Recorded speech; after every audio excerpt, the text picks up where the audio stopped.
लेकिन दुर्भाग्य से 2004 में देश फिर से अस्थिरता के बवंडर में और कांग्रेस के शिकंजे में फंस गया। विकास तो दूर की बात है, देश को कांग्रेस ने एक के बाद एक हजारों करोड़ रुपए के घोटालों में घसीट दिया।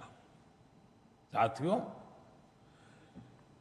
देश का भाग्य फिर तब बदला जब 2014 में एनडीए की सरकार बनी।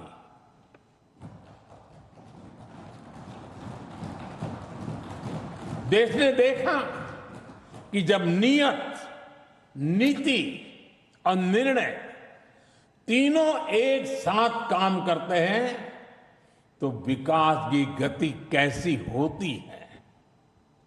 देश ने देखा कि जो काम दशकों में होते थे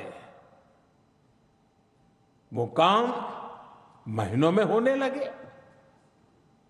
2014 में 74 एयरपोर्ट से 2026 में 160 से अधिक एयरपोर्ट तक, 2014 में 1000 किलोमीटर एक्सप्रेसवे से 2026 में 6700 किलोमीटर एक्सप्रेसवे तक, 2014 में सिर्फ 5 शहरों में मेट्रो से 2026 में 20 से ज्यादा शहरों में मेट्रो तक, 2014 में 700 करोड़ रुपए डिफेंस एक्सपोर्ट से 2026 में 23,000 करोड़ रुपए के डिफेंस एक्सपोर्ट तक।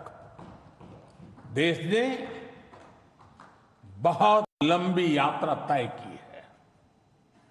साथियों, 2014 में देश में केवल 25 करोड़ इंटरनेट यूजर थे।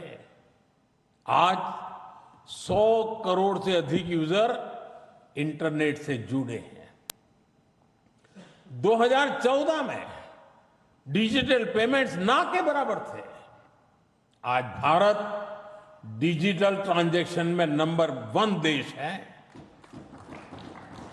2014 में भारत अपनी जरूरत का ज्यादातर मोबाइल बाहर से मंगाता था। आज भारत 33 करोड़ से अधिक मोबाइल हैंडसेट खुद बनाता है। 2014 में सोलर क्षमता केवल 2.5 गीगावाट थी। आज यह 150 गीगावाट से अधिक है। 2014 में एथेनॉल ब्लेंडिंग केवल 1.5% था।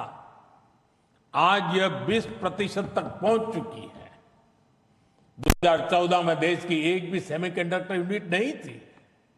आज देश में बन रही 10 से ज्यादा सेमीकंडक्टर यूनिट्स भारत को आधुनिकता की तरफ ले जा रही है। साथियों, हमने देश की जरूरतों को अपनी नीतियों और निर्णयों का आधार बनाया। नई सोच से नए फैसले लिए। हमने युवाओं के लिए स्किल डेवलपमेंट मिनिस्ट्री बनाई। सहकारी क्षेत्र को मजबूती देने के लिए अलग कोऑपरेटिव मिनिस्ट्री बनाई। हमारे मछुआरे भाई बहनों के लिए अलग फिशरीज मिनिस्ट्री बनाई। हमारा फोकस क्लियर था, विकास की इस दौड़ में कोई पीछे न छूटे। साथियों, हमने दिव्यांगजनों के लिए कानून बनाया। आदिवासियों के लिए जनमन जैसी योजनाएं शुरू की। पशुपालकों और मछुआरों को पहले किसान क्रेडिट कार्ड का लाभ नहीं मिलता था। हमने उन्हें भी सुविधा से जोड़ा।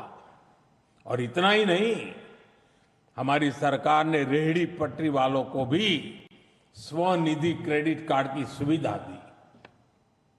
साथियों, सवाल यह है कि अगर 12 साल में इतना कुछ हो सकता है तो फिर दशकों तक क्यों नहीं हुआ। ये कांग्रेस ग्रोथ रेट और एनडीए ग्रोथ रेट का अंतर है।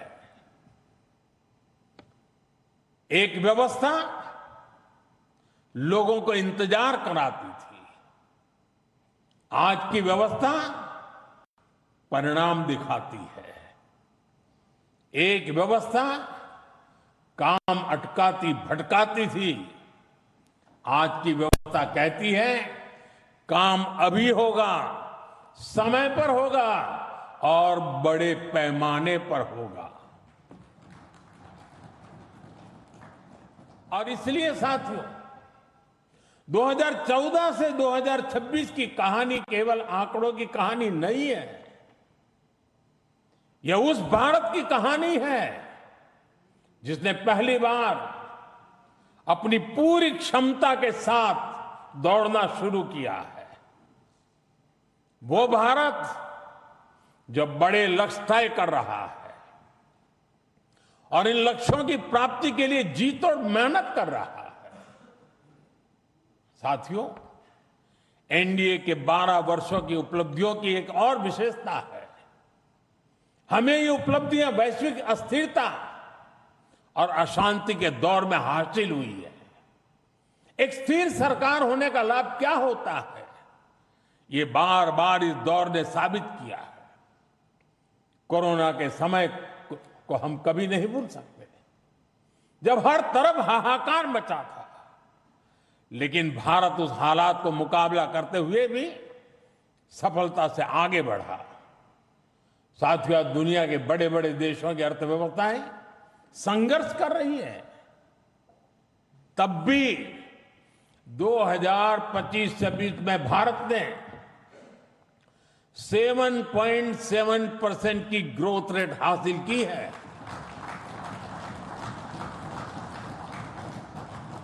और पिछला क्वार्टर तो जो 31 मार्च को खत्म हुआ, उसमें भी भारत की ग्रोथ 7.8% रही है।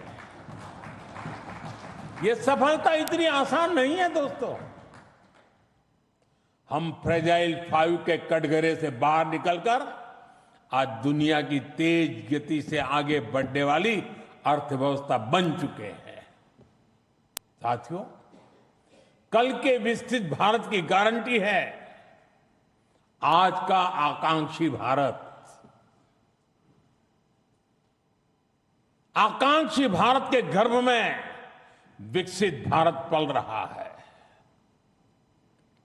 आज के भारत की आकांक्षाएं बड़ी हैं, सपने बड़े हैं, इसलिए उसके संकल्प और लक्ष्य भी उतने ही बड़े हैं। देश की इन आकांक्षाओं का वाहक हमारा मिडिल क्लास है, नियो मिडिल क्लास है। इसलिए हमारी सरकार मध्यम वर्ग के एस्पिरेशंस को पूरा करने में लगी है। मिडिल क्लास की ईज ऑफ लिविंग, उसकी क्वालिटी ऑफ लाइफ, उसके लिए नए अवसर और नई संभावनाएं, हमने हर फ्रंट पर काम किया है। साथियों, 2014 से पहले मिडिल क्लास कानून की उलझनों का सबसे बड़ा शिकार हुआ करता था। जटिल टैक्स सिस्टम,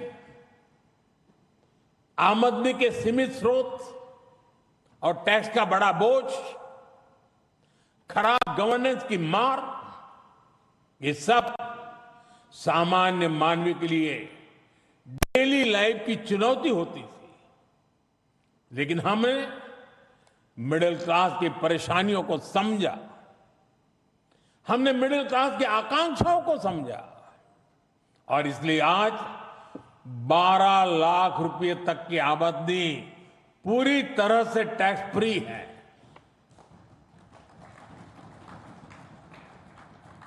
आज देश में सरल और फेसलेस टैक्स सिस्टम है। अच्छे इंफ्रास्ट्रक्चर से उनका जीवन आसान हुआ है। साथियों, बीते 12 वर्षों में मिडिल क्लास परिवार के बच्चों के लिए हर क्षेत्र में नए अवसर बने हैं। मध्यम वर्ग के घर का सपना पूरा हो सके, सरकार इसमें भी मदद कर रही है। घर में इलाज के खर्च का बोझ कम हो, इसके लिए आयुष्मान भारत योजना में बिना आय सीमा के बुजुर्गों को भी शामिल किया गया है।